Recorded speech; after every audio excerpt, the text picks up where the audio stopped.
Bonjour et bienvenue dans ce nouveau numéro de Glorieuse Destinée. Le rendez-vous fondé sur les Saintes Écritures est centré sur votre développement spirituel. Ne bougez pas, vous êtes au bon endroit et vous allez accéder à un enseignement qui va vous fournir de magnifiques ressources pour votre foi. Dieu désire que vous grandissiez dans la connaissance de sa parole et que cette connaissance puisse vous servir de façon pratique dans la vie de tous les jours.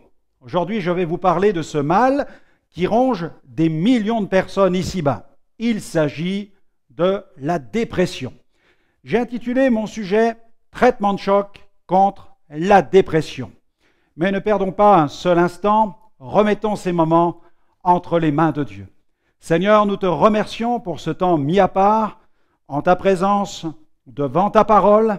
Nous te remercions pour l'opportunité que tu donnes à chacun de recevoir les instructions spirituelles que tu désires communiquer. Nous voulons être attentifs, Seigneur, à ta voix, attentifs au contenu des Saintes Écritures et attentifs à ce mal qui ronge des millions autour de nous. Mais nous croyons qu'au travers de ta parole, tu nous donnes le miracle et la guérison. Nous croyons que les miracles sont encore possibles aujourd'hui et que tu peux délivrer tous ceux qui souffrent de ce mal au nom de Jésus. Amen. Amen. Gloire à Dieu. Dieu est bon. Et il veut venir en aide à tous ceux qui souffrent de ce mal tellement pernicieux. Nous allons le vérifier dans la Bible, la parole de Dieu, dans quelques instants. Mais avant de procéder à une lecture tirée des Saintes Écritures, je vous propose de commencer en ouvrant une fenêtre qui va permettre au vent frais de l'Esprit de venir nous rafraîchir. Il s'agit d'un chant interprété par Julien Dan qui s'intitule « Les océans ». On écoute Julien maintenant.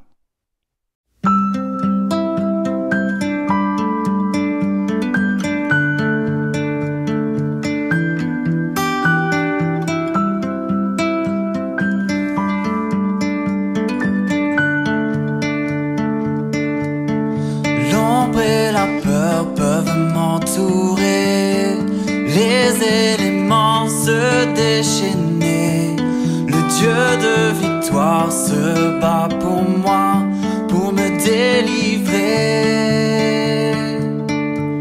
Et rien ne saura lui résister, rien ne pourra le faire plier. Le Dieu de victoire a pris la croix et l'a terrassé. Le Dieu de victoire est à mes côtés, sa main me soutient au cœur du danger. Je vivrai pour lui, marchant par la foi. Le Dieu de victoire habite en moi.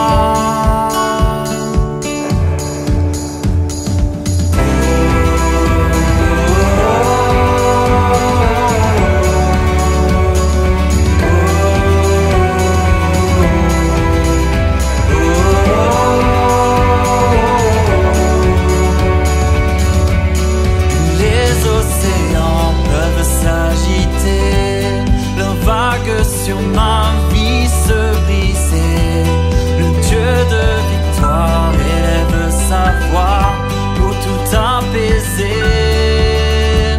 Oh, le Dieu de victoire est à mes côtés, sa main me soutient au cœur du danger. Je vivrai pour lui, marchant par la foi. Le Dieu de victoire habite en moi. Dieu de victoire est à mes côtés, sa main me soutient au cœur du danger. Je vivrai pour lui, marchant par la foi. Le Dieu de victoire habite en moi.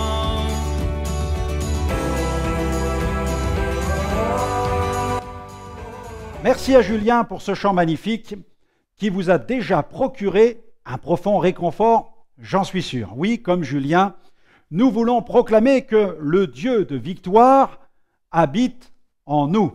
Il habite en toi, si tu le laisses régner sur ta vie intérieure, bien sûr. Allez, ouvrons la Bible tout de suite. Lisons dans les psaumes au chapitre 38, le verset 6.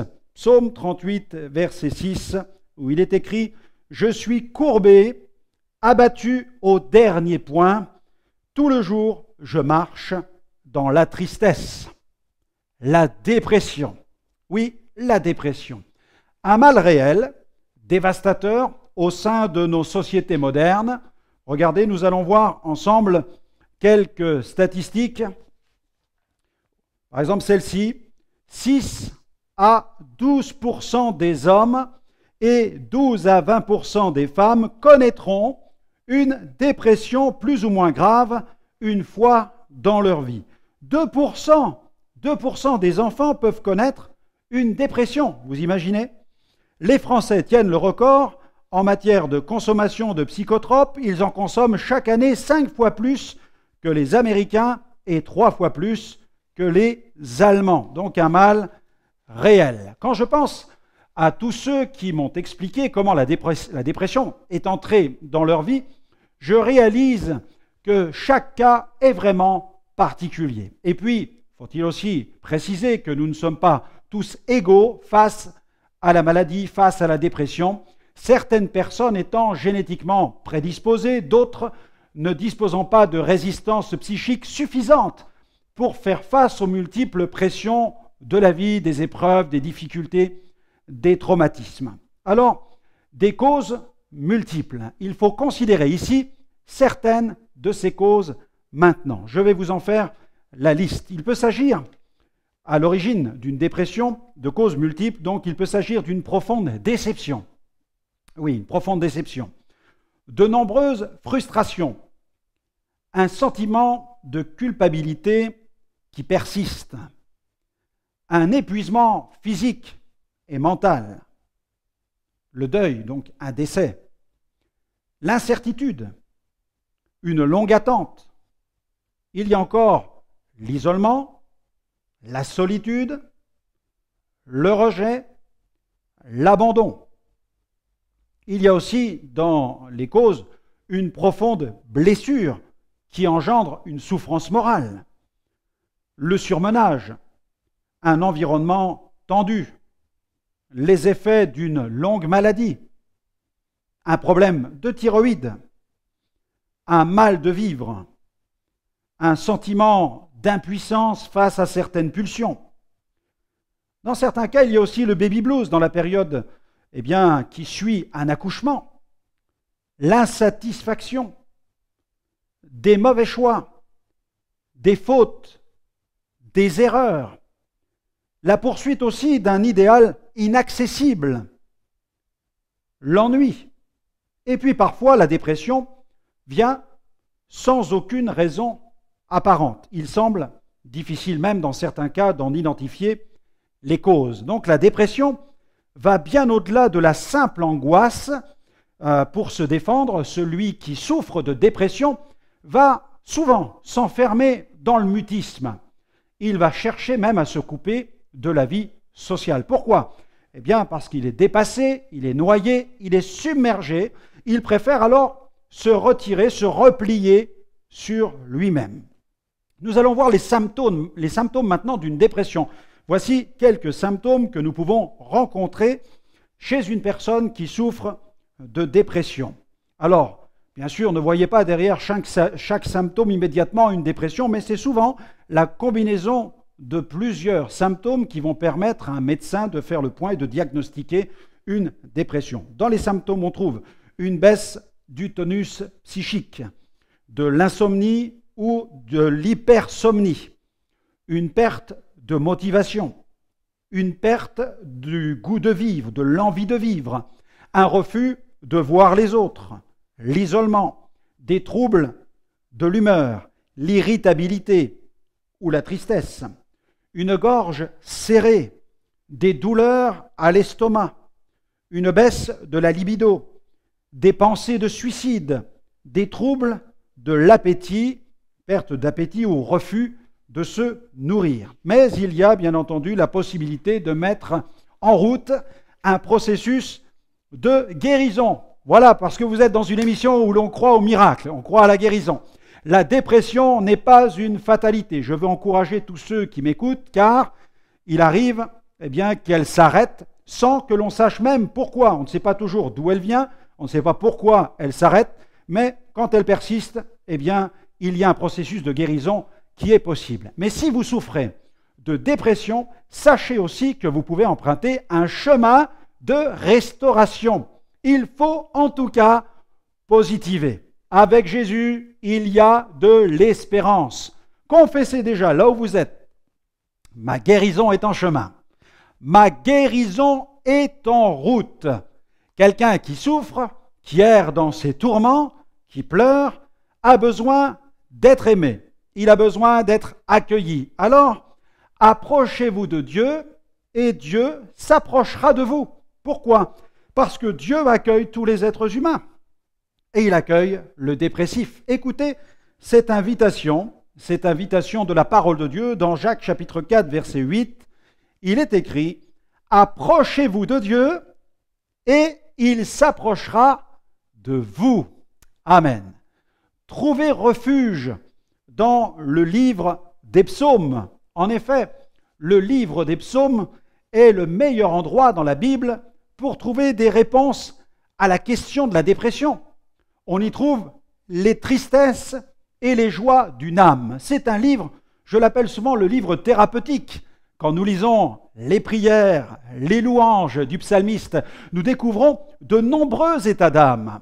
Et ce livre brise le tabou, il brise la loi du silence. Il ne jette pas l'anathème sur personne. Celui qui déprime ne s'y sent pas jugé ni condamné. En le parcourant, tout à coup, il se sent même compris. Au fil des psaumes, celui qui déprime remonte tout doucement, progressivement, à la surface. Il sort la tête de l'eau.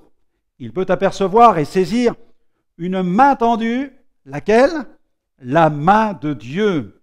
C'est alors que l'horizon se dégage, le soleil se lève et les rayons divins commencent à pénétrer l'intérieur de son âme. Vous déprimez? Alors dites oui à Dieu, comme le psalmiste. Nous allons lire dans le psaume 62, verset 5, le psalmiste qui fait cette déclaration. « Oui, mon âme, confie-toi en Dieu, car de lui vient mon espérance. » Confessez à Dieu la souffrance de votre âme. C'est l'une des premières choses à faire. Reconnaissez votre souffrance. Avouez-la. Ne la dissimulez pas. Ne culpabilisez pas. Reconnaissez surtout votre impuissance face à cette souffrance. Demandez à Dieu de vous aider et acceptez son aide. Remerciez-le de vous aider en cet instant même. Alors qu'il était dans la détresse, le psalmiste a fait cette prière. Dans le psaume 42, verset 5, « Pourquoi t'as battu mon âme et gémis-tu au-dedans de moi? Espère en Dieu, car je le louerai encore, il est mon salut et mon Dieu. » Ressourcez votre âme en parcourant les psaumes. Le psalmiste parcourt le pays du regard et les grandes étendues du pays. La beauté et la grandeur des montagnes oxygènent même son esprit. Prendre l'air frais, aller marcher et s'arrêter dans un endroit tranquille, c'est tellement simple, mais ça peut faire tellement de bien. Lire quelques psaumes vous fera le plus grand bien. Brisez l'isolement. En allant au contact de la nature vous parlera en fait du Créateur et de sa grandeur. Changez d'air, changez vos pensées. Le psalmiste sort de la prison de la dépression et il demande à son âme de se tourner vers son Créateur. Dans le psaume 42, verset 6, « Mon âme est abattue au-dedans de moi. Aussi, c'est à toi que je pense depuis le pays du Jourdain, depuis l'Hermon, depuis la montagne de Mitsehar. » Il cesse de penser à lui-même. Il tourne ses pensées vers Dieu. Alors commencez à louer Dieu. Commencez à le louer même maintenant. Forcez-vous à le louer. Lisez des passages qui mettent en évidence la beauté de la création, la grandeur de Dieu. Sortez de cette prison de votre ego pour ne plus penser à votre souffrance, mais enfin pensez à celui qui est le seul capable de venir vous remplir de sa présence. Quittez ce que j'appelle votre ego système, ce système centré sur vous-même. Commencez même à chanter. Mettez de la musique dans votre maison. Réveillez l'aurore. Brisez le silence. Dans le psaume 57, verset 8, regardez ce que dit le psalmiste. Réveille-toi, mon âme. Voici un bon réveil matin. Hein. Réveillez-vous, mon luth et ma harpe. Je réveillerai l'aurore. Usez de cette médication spirituelle quotidiennement. Oui, commencez avec la volonté de vous placer dans la parole. Commencez à vous tourner vers la parole de Dieu. Le psalmiste savait que son relèvement viendrait du ministère de la parole. Dans le psaume 119, verset 28, il dit « Mon âme pleure de chagrin, mon âme pleure de chagrin, relève-moi » et ça c'est important, il faut le souligner, « Relève-moi selon ta parole, relève-moi selon ta parole. » Prenez donc la bonne habitude de discuter avec votre Dieu. C'est la prière, tout simplement. Elle va desserrer l'étau dans lequel vous êtes enfermé. Elle va libérer vos pensées, oxygéner votre cerveau. Elle va faire du bien à votre âme. En effet, le psalmiste exprime les désirs de son âme ainsi dans le psaume 84, verset 2. « Mon âme soupire et languit après les parvis de l'Éternel. Mon cœur et ma chair poussent des cris vers le Dieu vivant. » Gloire au Seigneur. Oui, la guérison se trouve dans la présence de Dieu, au milieu de la louange, dans ses parvis. Tirez les leçons de cette période de dépression. Sachez en retirer le message que Dieu désire vous adresser. D'ailleurs, regardez, le grand apôtre de la Chine, Hudson Taylor, a déclaré ceci. Il dit « Il est plus important de découvrir ce que Dieu veut me dire dans une période difficile que de sortir de cette période difficile. » Je vais le relire. Il est plus important de découvrir ce que Dieu veut me dire dans une période difficile que de sortir de cette période difficile. Allez, prenez une feuille, prenez un stylo, maintenant, rapidement. Je vais vous préconiser certains psaumes. C'est l'heure de la thérapie spirituelle, la médication. Prenez note, lisez matin, midi et soir un psaume de supplication, un psaume de confiance, un hymne et un psaume d'action de grâce. Je suis sûr que jamais personne ne vous a prescrit une telle ordonnance. Eh bien, c'est mon ordonnance aujourd'hui, spirituelle, au travers de la parole de Dieu. Lire la parole matin, midi et soir pour restaurer votre âme. Psaume de supplication, je vous en donne toute une liste. Il est question là, dans ces psaumes que je vais vous mentionner, de prières individuelles. Donc là, ça vous concerne, vous allez pouvoir les lire et vous les approprier. Psaume 5 à 7, voilà. Psaume 5 à 7. Psaume 13, notez, 5 à 7, 13. Ils vont s'afficher aussi à l'écran. Psaume 17, psaume 22, psaume 25 à 28, psaume 31, 35 à 36, 38 à 39, 42 à 43, psaume 51, 54 à 57, psaume 59, psaume 61, psaume 63 à 64, 69 à 71, psaume 86, psaume 88, psaume 102, 109, 120, 130, 140 à 143. Et je vous invite à revisionner, bien sûr, cette émission et à faire un arrêt sur image lorsque vous êtes devant votre écran et à renoter ces passages et à les lire régulièrement parce que vous allez restaurer tout simplement votre âme avec la lecture de la parole de Dieu. Ce sont des psaumes de supplication. Mais il y a aussi des psaumes de confiance, parce que lorsqu'on souffre, on a besoin de retrouver confiance. Et là encore, prière individuelle, psaume 3 à 4, psaume 11, psaume 16, psaume 23, psaume 27, psaume 62, 121, 131. Il y a de la matière dans la parole de Dieu. Il y a vraiment dans la parole ce qui va vous restaurer. Et puis des hymnes, parce que le moment est aussi arrivé de louer des psaumes de louange. Dans les hymnes, il y a des psaumes de louange, psaumes qui touchent à la royauté, les cantiques de Sion, dans les psaumes de louange. Je vous recommande le 8, le 19, le 29, le 33, le 100, psaume 103 à 104, psaume 111, psaume 135 à 136, 145 à 150. Là, la louange, c'est extrêmement important de louer le Seigneur. Et puis des psaumes qui touchent à la royauté, car lorsqu'on est vaincu par une souffrance, il est important de tourner les yeux vers celui qui règne, celui qui est souverain, celui qui est roi. Psaume 47, psaume 93, psaume 96 à 99. Et puis il y a les cantiques de Sion. Là aussi, prenez note de ces cantiques. Cantique le 46, le 48. Il y a aussi le 76, le 84, le 87, le 122. Et puis, donc, les psaumes de supplication, psaumes de confiance, les hymnes de louange, de célébration. Il y a aussi des psaumes d'action de grâce, parce qu'il faut apprendre à dire merci, parce que la foi, elle rend grâce, elle loue Dieu pour la grâce. Il y a la prière individuelle, du psaume 9 à 10, psaume 30, psaume 32, 34, notez 40 à 41, 92, 107, 116, 138. Voilà.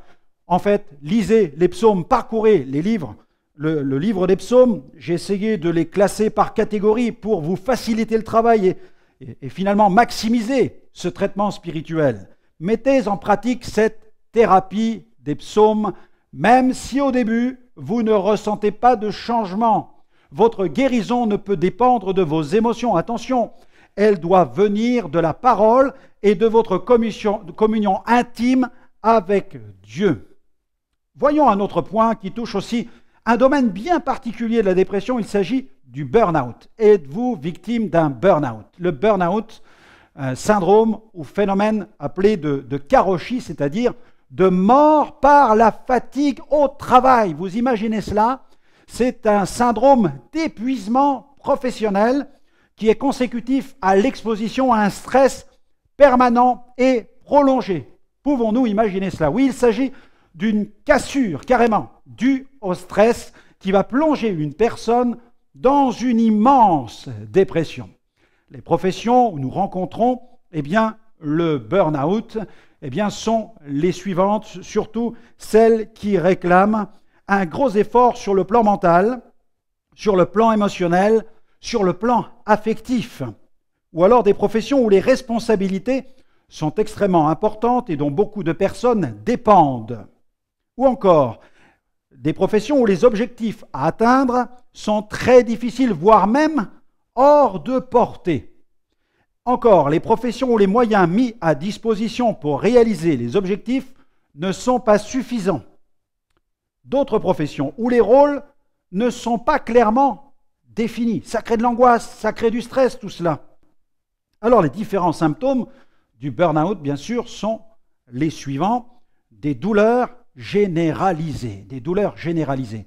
Le manque d'attention, l'insomnie, l'irritabilité, l'impatience, l'épuisement physique et psychologique, le manque de motivation pour sortir de son lit et aller travailler le matin.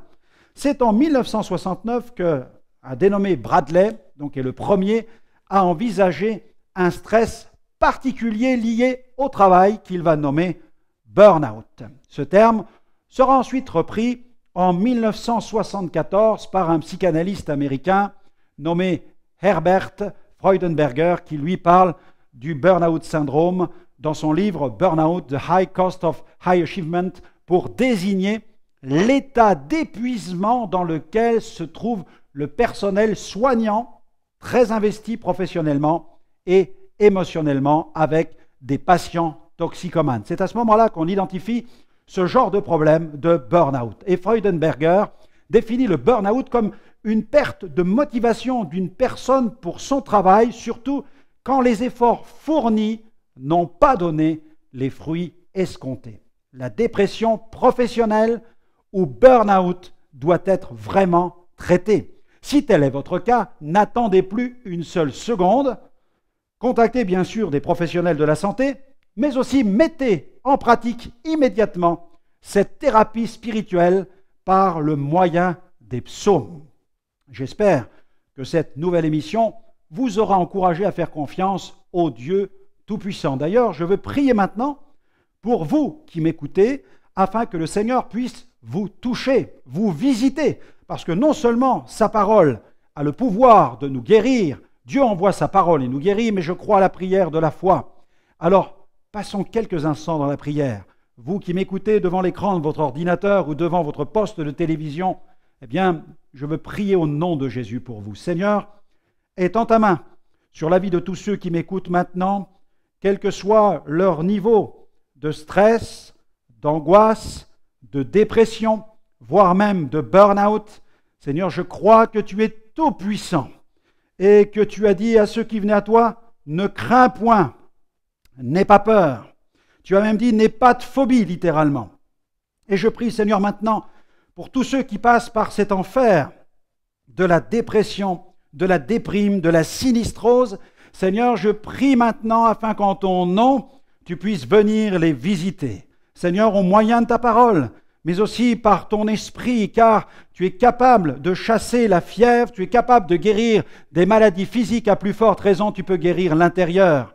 Et je prie qu'en ton nom, il se fasse maintenant des guérisons et que plusieurs se trouvent guéris maintenant en écoutant ce programme, que la dépression les lâche et qu'une vie nouvelle les remplisse, que ta vie abondante les submerge et que cette immense espérance, ce nouvel espoir jaillisse dans leur âme en se tournant vers le Dieu vivant qui a créé l'humanité et en se tournant vers Jésus qui a donné sa vie sur la croix pour nos péchés et qui a versé son sang afin que les cœurs brisés soient délivrés et guéris. Seigneur, tu guéris les cœurs brisés maintenant, les vies brisées, les vies dont le psychisme a été piétiné et brisé. Je prie maintenant qu'ils soient restaurés par la puissance de ta parole et par le ministère du Saint-Esprit. Nous avons prié maintenant au nom du Seigneur et souverain Jésus-Christ, le roi des rois, celui qui règne, qui est sur le trône de gloire, et nous croyons que tu confirmes ta parole maintenant en faisant du bien, car tu allais de lieu en lieu faisant du bien, délivrant tous ceux qui étaient sous l'empire du diable.